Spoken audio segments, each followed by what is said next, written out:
പ്രമോദ് ബന്ധമാണ്. നമ്മുടെ തിരൂരിലെ കുട്ടി സഹാക്കള് ഒരു വീഡിയോ ഇട്ടപ്പോഴേക്കും ആ കുട്ടികളെ ഉപദേശിച്ച് നന്നാക്കാൻ വേണ്ടിയിട്ട് എത്ര ആളുകളാണ് രംഗത്തേക്ക് ഇറങ്ങിയത്.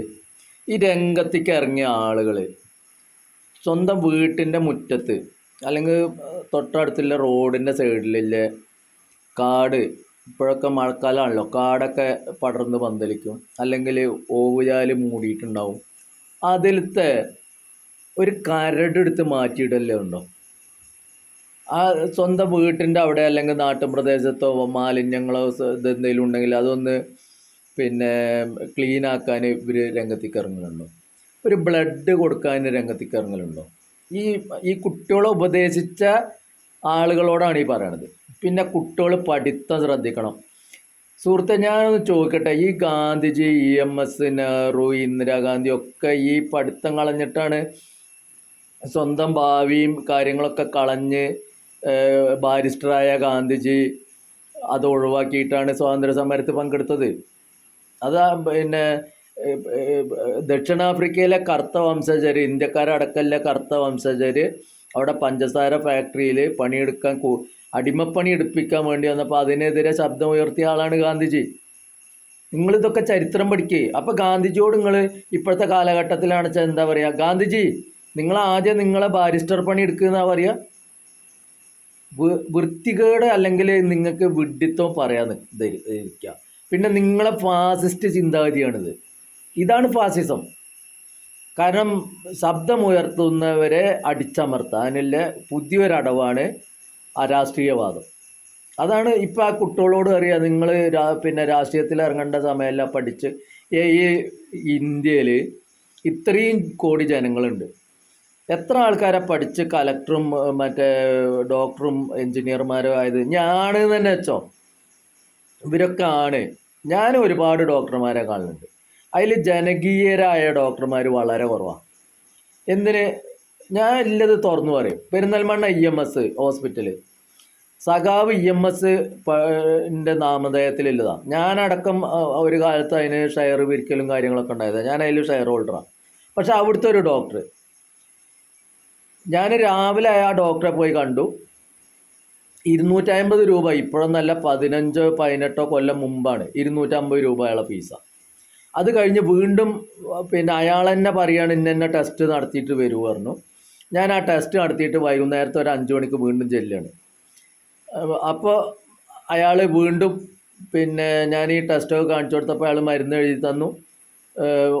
ആദ്യം ഒരു മരുന്ന് എഴുതിയിരുന്നു രാവിലെ, പിന്നെ അതിന് ശേഷം വൈകിട്ട് വീണ്ടും 1-2 മരുന്ന് എഴുതി. എന്നിട്ട് ഞാൻ അപ്പോൾ തിരിച്ചു പോരാൻ നിൽക്കുമ്പോൾ അയാൾ പറയാം എൻ്റെ ഫീസ് 250. അപ്പോൾ ഞാൻ പറഞ്ഞു, സാറ് അപ്പോഴല്ലേ ഇന്ന് രാവിലെ 250 വന്ന്? അല്ല, അതെനിക്ക് അറിയേണ്ട ആവശ്യമില്ല, ഈ എപ്പോൾ കൺസൾട്ട് ചെയ്താലും അപ്പോൾ 250 വേണം. ഞാൻ പറഞ്ഞു എടുത്തതിൽ അപ്പം തന്നെ പറഞ്ഞു, നമ്മൾ ഈ മുഖത്തോട് മുഖത്ത് നോക്കിയിട്ട് കാര്യങ്ങൾ പറയും. അപ്പോൾ ഞാൻ അപ്പം തന്നെ ആളോട് പറഞ്ഞു, നിങ്ങളാണോ EMS ഹോസ്പിറ്റലിൽ ജോലി ചെയ്യണോ ഡോക്ടർ ചോദിച്ചു. നിങ്ങൾക്ക് നാണുണ്ടോ ചോദിച്ചു. എത്ര പാവപ്പെട്ട രോഗികൾ നിങ്ങളെ കാണാൻ വരുന്നുണ്ട്. രാവിലെ നിങ്ങൾ 250 വാങ്ങി, ഇപ്പോൾ വൈകിട്ട് 250 വാങ്ങണത് ശരിയാണോ? നിങ്ങളെ എത്തിക്സിന് വിരുദ്ധമല്ലേ എന്ന് ചോദിച്ചു. ഞാൻ അവിടുന്ന് ഇറങ്ങിപ്പോന്നു. ആ ഡോക്ടറെ മരുന്നും വാങ്ങിയില്ല. ആ 250 500 രൂപ പോയി, പോട്ടെ. അപ്പം അവനാണോ ഇന്ത്യൻ പൗരൻ? ഇവരെയാണ് നമ്മൾ മാതൃകയാക്കണ്ട്. വേണ്ട, ഇന്ന് ഒരു Kunnummal Johnny, bus stand Ammini എന്നൊക്കെ പറയണ പോലെ ഒരുത്തൻ പറയാണ്, നിങ്ങൾ പാറ്റകൾക്ക് അനുകൂലമാണോ? ഒരു വൈസ് ചാൻസലറാണ് ഈ പറയണത്. ഒരു കോളേജിലത്തെ പ്രിൻസിപ്പാൾ പറയോ നിങ്ങൾ SFIയുടെ ഒപ്പാണോ, നിങ്ങൾ KSUവിൻ്റെ ഒപ്പാണോ, നിങ്ങൾ MSFൻ്റെ ഒപ്പാണോ എന്ന് അടിച്ചിട്ടും അവൻ്റെ ഷേപ്പ് മാറ്റും. അവിടെ ആൺകുട്ടികളായ SFIക്കാരുണ്ടെങ്കിൽ അടിച്ചിട്ടും അവൻ്റെ ഷേപ്പ് മാറ്റും. നമ്മളൊക്കെ നമ്മൾ വലിയ വർത്താനം തൊള്ളപടായി എന്നൊക്കെ പറയും മലപ്പുറം ജില്ലയിൽ. അത് പറയല്ല, 5ാം ക്ലാസ് തുടങ്ങിയതാണ് ഈ സമരവും സ്വാതന്ത്ര്യം, ജനാധിപത്യം, സോഷ്യലിസം, സിന്ദാബാദ് എന്ന് പറഞ്ഞ മുദ്രാവാക്യം. പക്ഷെ നമ്മളൊന്ന് മോശമായിട്ട് കള്ളുടിച്ച് മദ്യപിച്ച് തെമ്മാടിത്തം കാട്ടി കുട്ടികളെ ബലാത്സംഗം ചെയ്ത് ഗോവിന്ദച്ചാമിയായിട്ട് നടന്നിട്ടില്ല. അതന്നെയാണ് ഈ SFIയുടെ ഗുണം. അതന്നെയാണ് SFIയുടെ ഗുണം. SFI പറയണത് പഠിക്കുക, പോരാടുക. പഠിക്കണം, പോരാടണം. നമ്മളൊന്നും പഠിക്കാൻ മോശം തന്നെയാണ്. നമുക്ക് എന്തിനാണ് ഇത് വലിയ വർത്താനം പറയണത്? നമ്മൾ പഠിച്ച് കളക്ടറായിട്ടില്ല, എൻജിനീയർ ആയിട്ടില്ല, പക്ഷെ ഒരു ഇന്ത്യൻ പൗരനാണ്. എൻ്റെ മുന്നിൽ കണ്ട ഒരു കാര്യത്തിന് നല്ല കാര്യമാണ് വെച്ചാൽ അത് ചെയ്യാനുള്ളൊരു താല്പര്യമുണ്ട്. ആളുകൾക്ക് ബ്ലഡ് കൊടുത്തിരുന്ന ഒരു കാലഘട്ടമുണ്ട്. ഒരാൾക്ക് മരുന്ന് ആസ്പത്രി കിടക്കുന്ന ഒരാൾക്ക് മരുന്ന് കൊണ്ടുപോയി എത്തിക്കാൻ താല്പര്യപ്പെടാറുണ്ട്. കോവിഡ് കാലത്ത് അവർ ഭക്ഷണം കൊണ്ടുപോയി കൊടുക്കാൻ തയ്യാറാവലുണ്ട്.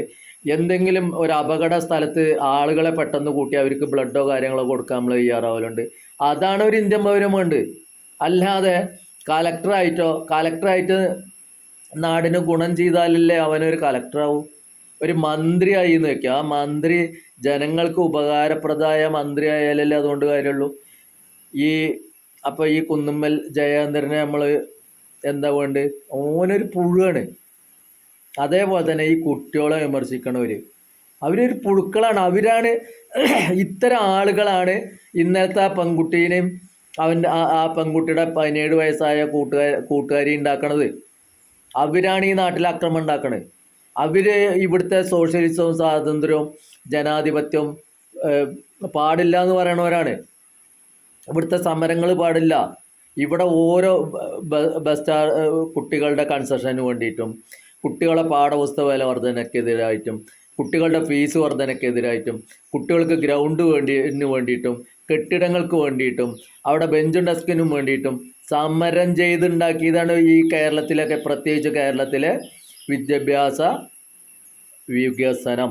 അത് നിങ്ങൾ ആദ്യം പഠിക്കുക. ആ കുട്ടികളുടെ വീഡിയോ കണ്ടു, എനിക്ക് അഭിമാനം ഉണ്ടായത്. ആ കുട്ടികളെ എവിടെ നിന്ന് കണ്ടാലും അപ്രീഷിയേറ്റ് ചെയ്യും. അവർക്കൊരു ചായയിലേയും മേടിച്ചു കൊടുക്കും.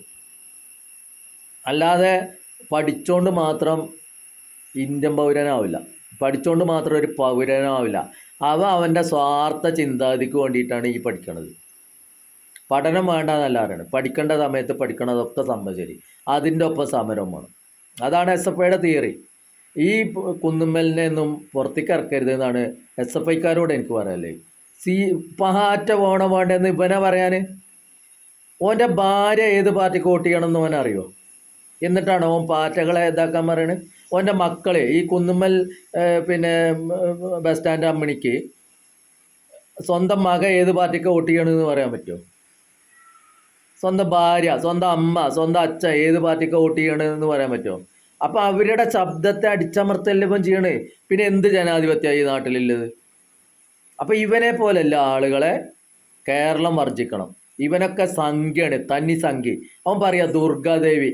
ഞാൻ ഒരു കാര്യം പറയട്ടെ, ഇപ്പോൾ ഈ അമ്പലത്തിൽ പോയി പ്രാർത്ഥന നടത്തിയ എത്ര കുട്ടികൾ, സ്ഥിരമായി അമ്പലത്തിൽ പോയി പ്രാർത്ഥന നടത്തി സ്കൂളിൽ പോണ കുട്ടികളുണ്ട്.